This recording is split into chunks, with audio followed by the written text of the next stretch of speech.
Kia ora, morena, hello, amazing world. Well, you can just see my herpes microbe. Kia ora, how are you all? I'm just sharing the live to my personal. If you're joining us on the live or the replay, feel free to say hello. Let me know where you are coming in from around the world, how you are feeling today, what's on top for you. I'm like happy emotional today to be here and don't even really know what I'm going to talk about. Well, I know what I'm going to talk about, but intuitively talk about nothing planned in particular. But it is national. I always get confused between what national and international is. I need to find out. Those are the like blonde parts of me sometimes that I haven't yet figured out. But it is National Herpes Awareness Day today. Well, in my part of the world, in New Zealand, some people have already been celebrating it because they're in different parts of the world. But it is National Herpes Awareness Day today in New Zealand, 13th of October 2022, and I just want to come on and share a little bit of, I suppose, herpes vibe, the beauty and the magic of having the herpes virus or being aware that we have it, and living our daily life with herpes. If you are new here, I live with the herpes simplex virus genitally type 2. So there is two main types I should say. There's multiple different types of herpes and heaps of different knowledge to know about the different family of the herpes family, like with your chicken pox and your shingles. You can get whitlows on your fingers. There's like so much to learn about herpes. And when I was first diagnosed back in 2019, fuck me, I fucking knew nothing.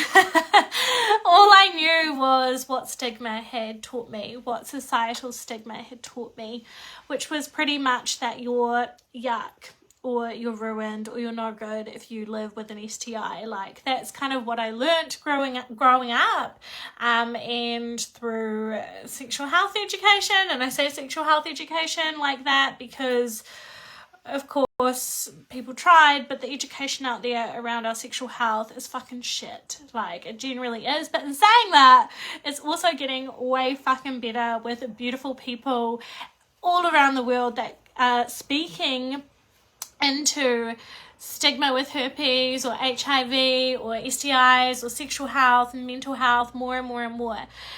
So there is a huge amount of incredible people around the world that are talking into things like STIs, herpes, and mental health more and more around the world.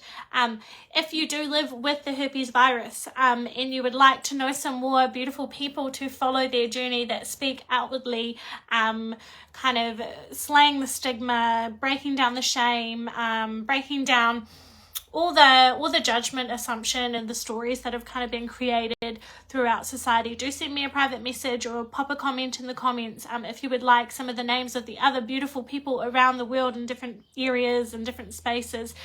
There's some incredible people out there that share a lot of facts about herpes, a lot of emotional and energetic stuff around STI diagnoses and how to work through them, as do I, and I support and run the New Zealand Herpes Support Group, which we have at the moment, I think like 330 people in or something like that, which is really fucking incredible. So if you do live with the herpes virus and at any time you feel drawn to come into our support community, please feel free to contact me, or maybe you need some one-on-one support or want to have a conversation about it, or maybe there's something in your sexual mental health and maybe it's not herpes. The space is open for you too. So I suppose I didn't plan anything in particular to talk about around herpes today. But if anyone is joining live and has any particular questions that they would like me to answer, or that they I suppose wonder about or have had cross their mind around herpes, please feel free to ask them. Even if you're on the replay and you're watching this, ask them in the comments and I will do my best to answer and guide and support you with my knowledge, or else send me a private message as well. But the herpes virus, so I was diagnosed back in October 2019, and for me it was a real death and rebirth. Like, it was the end of my world and my emotions, but it just cracked open so many other wounds of my own, generational wounds, just other past relationship things and all sorts around my self-worth. So it opened me to learning how to look after myself properly and actually heal myself and change my lifestyle. So it was a big gift that was gifted to me, and I was definitely meant to get herpes so that I could walk through the journey into what I do now and help wider with all sorts of stigmas, all sorts of self-development, spirituality, healing, connecting, work with the intuition, all of that kind of stuff as well. Herpes is such a simple virus, but such a complex virus at the same time as well. I had a conversation. There's been 2 people actually that I've had approach me that said that doctors or nurses have told them that they can't give blood. They can't give blood if they have herpes, and I'm going, what? The herpes isn't in the blood, it lives in the body, but it's not it doesn't affect your blood. If my blood touches someone, they're not going to get herpes. So there's so many myths out there as well, and when we even Google, Google can be such a good friend of ours, but it can also cause us a lot of havoc, a lot of confusion, a lot of false information, a lot of just contradicting information as well. And I suppose when I was first diagnosed with herpes, I did a lot of Googling. There was a couple of times where I even in my head I was like, oh my god, can I even swim in the same pool as someone, or am I gonna give someone my herpes if they touch the same water as me? And I don't even know where in that moment I didn't know where it came from, but now I just understand that it came from the stigma. It just came from the stigma of, we walk around in society and we have the society as a whole holds so much shame around STIs, talking about sexuality, having safer sex, open conversations and communication around your sexual health, etc. And then it's just created this stigmatized, negative, yucky energy around, if you live with an STI, you must be like this or you must be like that. And I find even when we get diagnosed with herpes, we often, even the way when we're coping and all the emotions and all the chaoticness and the erraticness that we kind of go through, and everyone's journey is so different, but the emotions can be fucking full on, and they can be up and down and up and down. The emotional impact of being diagnosed with an STI like herpes, the emotional impact is it's fucking huge. Emotional and mental impact is fucking huge, often bigger than the physical virus itself. And it can be really, really, really chaotic. But when we're in that space, when we're first diagnosed and we don't really know and we haven't got much information, or we don't know what information to believe, etc., and we're kind of panicking and we're like, oh, so I'll just, because it's bad if I have an STI, I'll blame that person, or I'll try and find out who gave it to me and I'll point the finger, because that's how we're trying to cope, because we're in shame, we're in embarrassment, we're in blame, we're in fear, we're in shock and overwhelm and all the things. And even then, sometimes I hear people say comments like, yeah, but they slept around, so of course they were going to give it to me. You don't need to sleep around to get herpes. You can sleep with one person and have only slept with one person. You could have been married when you were 19 and sleep with one person, and you can still catch the herpes virus. And I think that's a really big one. It's interesting that it's coming up or coming through right now, because often, I suppose I still want to acknowledge or say to people that are in that stage or feeling those emotions that it's okay. It's our coping strategy, because we feel like we're crumbling and we're crashing. We're like, oh my god, I just want to blame someone so that I feel better. And so it's not that I created it or it came from me, because the stigma is so strong and the judgment's so strong out there. But we are gradually but slowly building an empire of speaking into this stuff more and shining light on that it is a normal human experience, or an inevitable, I've been using that quite a lot lately, an inevitable, thought I was in Nemo then. An anemone. It's an inevitable, is that the word?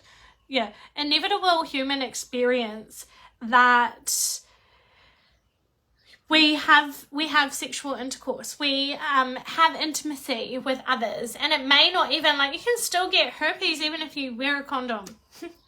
You can still get herpes if you wear a condom and you have conversations about the sexual history and what is it? I was going to say safe sex, but I don't like the word safe sex. I only like safer sex.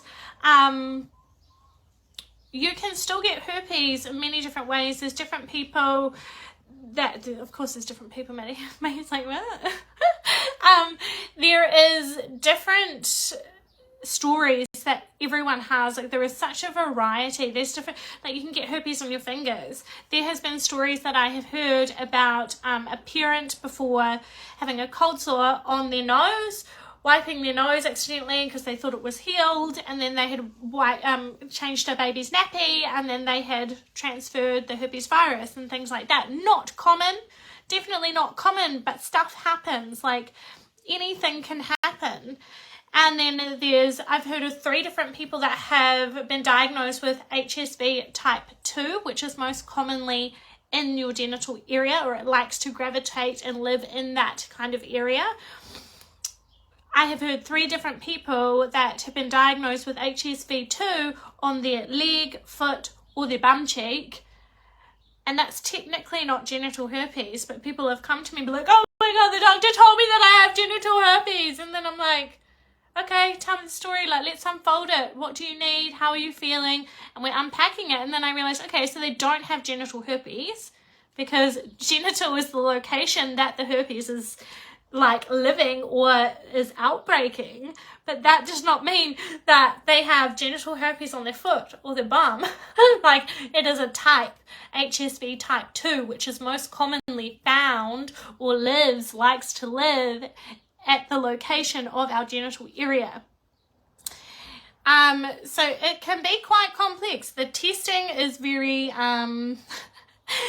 very temperamental and sensitive as well. I've shared a little bit about this on another live stream before, but when I was first diagnosed with genital herpes, about 3 months later, so I was diagnosed from a swab from my genital area, from an ulcer that came back positive for HSV type 2. I've never had an oral cold sore in my life. And it came back positive HSV type 2. And then 3 or 4 months later, I had a super bad outbreak again. They swabbed me again, and then the swab came back with nothing. And I absolutely freaked out. I was like, okay, cool, do I not have herpes now? And I kind of tried to run away. I was like, oh yay, this means that I don't have herpes anymore, yay! Because anyone would decide that, oh yay, this is fantastic that I now don't have it. And then I started to research more and more, and then realized that the window that they had swabbed the second time, the window of when my symptoms had come up, and then the virus had kind of flared up in my body and come out, and then I still had a physical outbreak, but then the virus itself that tests positive on the swab or the test had laid dormant, obviously, back in my body, just like invisible shedding and things like that as well. And it was really mind-blowing learning all of this stuff about herpes. There is so much more to learn about it. And there was one other thing that actually popped into my head just then, that the biggest questions I always get from people, from my clients, from my community, from people being like, oh, herpes stuff, like, have you got any questions, do you need any support? The biggest thing that I come across is like, how do you disclose, Maddie? But how do I disclose to a partner? How do I tell a potential partner? How do you even tell anyone? I don't, like, there's a lot of people that live and choose not to tell even their family, their friends, or anyone, and that's okay. That if that's your choice and that's what works for you, that's okay. But for me, I am very communicative. I really like my family, my friends, my people to know things about me so that they can consider my feelings when I'm going through certain things. And it's something really important for me to share. And then, of course, my story is a little bit different than the general, I suppose, average general person that I really want to speak about this more out in the world and bring more light onto it and more conversations about it so that we can learn together. But with disclosure, my biggest piece of advice, my biggest piece of like that I would say to tap into if you are working or trying to work towards telling someone or sharing with someone that you live with the herpes virus, whether it is a sexual partner, romantic or intimate, or it is a friend, it is a work colleague, it is your boss, it is a family member or someone in your life or people in your life, is working on, and it's not a one fix kind of tip piece of advice, that it's actually deeper. So I'm going to say it, but at the same time there's so much more layers to it. So it's like, this is the tip, but then there's a whole journey to get there. So when you are disclosing or sharing with someone that you live with the herpes virus, the biggest thing I would say is the energy that you deliver, the information, the energy and the sureness of the way that you hold yourself when you are sharing that you live with a virus in your body. And then underneath that is where it comes into your self-worth and your acceptance of yourself. Your self-love, self-worth, and acceptance of yourself. Because we can feel that without even words. So it doesn't matter what words you say, what sentence starter you say, what comes out of your mouth, what information you give them. But if your energy from the get-go, when you are going to disclose to someone, is in fear, is in shame, is in embarrassment, is in self-hate, is in self-dislike, if you are internally not happy with who you are, herpes and all the other layers underneath could be like body image, it could be like people pleasing stuff, it could be so much deeper. There's so many wounds, our abandonment wounds, our relationship stuff, so like trust from past relationships, etc, etc, etc. The biggest thing when disclosing herpes is getting into an energy where you know your worth, where you have worked on stepping through some acceptance, some love for yourself, genuine, full, proper love, not just like, yeah, I love myself, yeah, I accept myself. No, you've actually it's got to be real. It's got to be real within your heart, because people can feel it. Even if they're not consciously being like, oh, can I see if I can feel if this person loves himself or not? We automatically, our energies like have conversations, if that makes sense. And our energies have conversations before we even have words. Our energies and our intuition and our soul, we can kind of feel, we feel before we even have to have words or interaction. It's like when we walk into a room, like walk into a room somewhere, or maybe you walk into the supermarket, you walk in the front door of the supermarket and there's like 3 people in front of you, and straight away, if I ask you, pause, okay, who would you feel safe with, or who would you feel okay to talk to right now? Straight away, you can probably just look at the 3 people and go, oh, not in a judgment way, not in a look at what they're wearing and blah, blah, blah, but actually feeling within your energy and your intuition that, oh, I gravitate towards this person. I don't know what it is. It's just it's the aura, it's the feeling, it's the actual feeling within the energy, within the spirit and soul that we can feel. And it's the same with disclosing. That if we disclose and share something really, I suppose for some people it would be really fragile and sensitive and important, something like we live with an STI, they're going to feel straight away if we don't accept ourselves, if we don't like ourselves, if we feel yuck in our body, if we feel like we are worthless, if we already have decided somewhere in our subconscious mind that they're going to reject us, or that they're going to be mean to us, or they're going to react badly, if we are focusing on that, we've already created it. We've already created it to end up that way. So of course the disclosure is not going to, and this is kind of deeper levels, this is why it is so complex. There's not, for me and the way I process it and the way that I work with people, it's like, and in my personal opinion, it's like there's no one fix, like here you can just have this little script and send them a text, or you can just phone them and say, hi, I have herpes, it's all good, la la la la. it's in the core, like it's in the core, and it's not even about the herpes. It's about the self-worth. It's about the self-love. It's about the acceptance. And those three things, I feel like we throw them around a lot, like self-acceptance, self-love, self-worth. I feel like we use those words so much, but we just throw them around sometimes. And when I say these, I mean like in depth. Like true, raw, real, genuine self-love, self-worth, and self-acceptance, which you will know because it's energetically within your heart, like within your soul, where you can actually feel you move into it. And then you might be going, well, Maddie, yeah, easy enough for that to say. I know that I'm there and that I need more self-love, acceptance, self-worth. So how the fuck do I get there? Because it is a journey. It's not just like we just wake up one morning and we're like, I accept myself. I love myself. I'm really worthy. We don't just wake up one day and it just happens. It is a fucking journey. So, interesting enough, if you want to bring some more self-love, self-worth, self-acceptance into your life, I am also wonderfully holding a 4-day free course in my Ride Your Stigma support group on the 25th. We are the 13th today, on the 25th, from the 25th of October. So if you would like to come into that space and grow yourself a little bit more, herpes or no herpes, you are welcome to come into that space. I will drop the link into the comments of the support group, and you just need to go and find the post and type in magic and you can join us. It's completely free, and it is just a little mini mindset course really to support you to dig a bit deeper as well.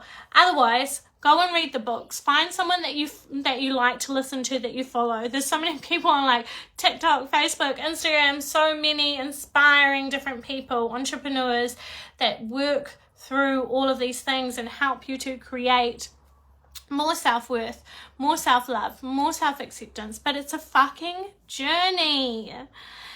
And I want to say, herpes doesn't fucking define you. You are not herpes. You are not herpes. I had a conversation with a wonderful wahine the other day, and she was like, oh, but now I'm just the girl with herpes. And I was like, no. I was like, yeah, you are the girl with herpes, but you're so not the girl with herpes. You are fucking you. You are magically you. And herpes is something in the fucking back seat. It takes us a while to get there, and it is a journey, especially when we're newly diagnosed. But you are not herpes. You are the magic within your soul, within your personality, within your authenticity of who you fucking are. Herpes is a little background noise that just flows through and is part of the journey, is part of one of the ingredients that makes you who you are. And then the stigma just tries to smack us sideways. And it is very challenging, and I get that. So if you need any support around herpes, around mental health, please feel free to send me a private message. I have a support group, and if you need one-on-one support, there is opportunities there as well. But if you live with the herpes virus, you are not alone. And today I challenge you to, if you live with the herpes virus, see if you can educate someone about something. Bring awareness to herpes and the virus and the stigma and the judgment out there. See if you can contribute and support us to just kill the stigma a little bit more. And even if you don't knowingly live with herpes, feel free to share this live or share a little bit or find out a little bit more about it to support something that is super, super important in our world. Okay, wonderful people, I love you dearly. Happy National Herpes Awareness Day, and I love you all very deeply.